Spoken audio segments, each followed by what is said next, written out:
Hey everybody, this is Dead Winter Dead with another Battlefield 4 video for you. Today is episode 7 of Do This, Don't Do This, a series in which I take a look at clips of things I do right and things I do wrong. This first clip is all about playing methodically. Now, as you can see, we are capping the flag, and there are two of us here. But I do not have the capacity to deal with this piece of armor that's rolling in on us from a distance. I am carrying C4 with a support class, but in order to utilize C4, you have to be up close and personal. It's kind of akin to poking a bear with a short stick. If you do it right, you can get away with it. If not, you will get mauled. Now, what I'm doing here is I'm trying to use this indestructible cover. I want to keep the vehicle spotted so I'm aware of its position on the minimap. If you can't keep it spotted, use the sound of its engines. That will help you as well. Look at my minimap. Somebody just bailed out of that tank. He bailed out of the tank because he thought he was safe to repair it. A couple of LSAT rounds in the back of the noggin, and I now have a brand new shiny tank. Right here. These little launchers that are scattered throughout the battlefield are useful for all sorts of things. Now right here, I'm not sure what happened. It's like that attack chopper had some sort of invisible force field that just bounced my rocket right off of it, because that was a pretty good shot. I should have landed right on it. I don't know if there's some sort of physics thing where the whirling of the blades, you know, deflects the missile, which is complete science fiction, but whatever. Regardless, remember to use these things. Watch here. Chopper's having trouble. I fire a missile into the cockpit, eliminate both the pilot and the gunner, and now we've got a brand new shiny chopper. Right here I am running engineer on Silk Road, helping keep this scout chopper in the air with my repair torch. Now normally these shots, shooting an RPG from a moving scout chopper is fairly difficult. We had a good pilot and he was able to line up some good shots, but it's fairly difficult to do. But if you can get a good shot, remember that as an engineer, you are carrying anti-vehicle ordnance.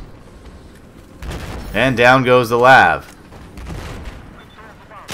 Right here, this is obliteration on Op Locker.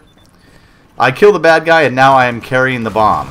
Now, instead of running straight into the teeth of the enemy players, I'm going to try to sweep way around them and try to at least get the bomb away from our last MCOM. As you can see, they have 3, we only have 1.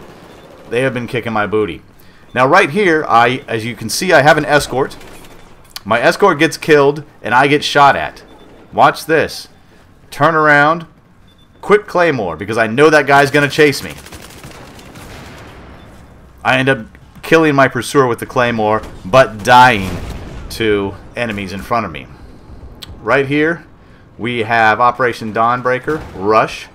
Somebody left a brand new lav sitting right next to the MCOM. So not only did they give me a free ride, but they gave me basically invulnerability to the infantry on the ground. I can now last a lot longer against infantry, and I'm able to guard the MCOM. As you saw what I did, I jumped out, grabbed the lav, pulled it next to the MCOM, jumped out, armed the MCOM, and now I'm using this lav to help defend the MCOM that I armed only seconds earlier. Remember, do not leave armor unattended on the field, because people will steal it and use it against you.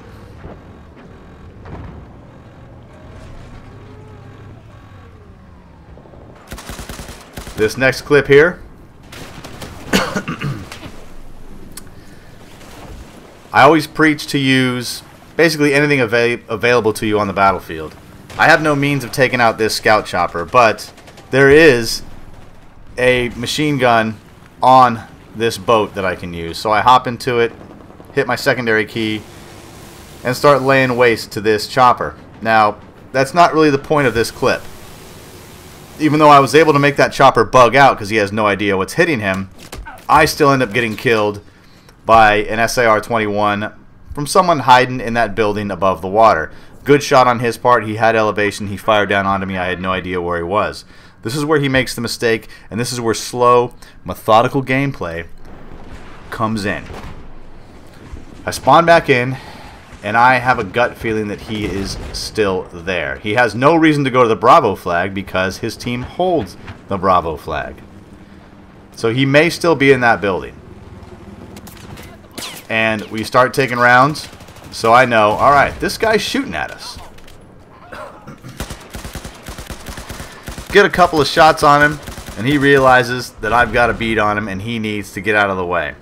Flip down my 2x sight so I can start getting a better view of those windows. Notice I scanned the top story, the second story, and then the lower story there near the water line. Spamming Q to get that Dorito, and there's his head.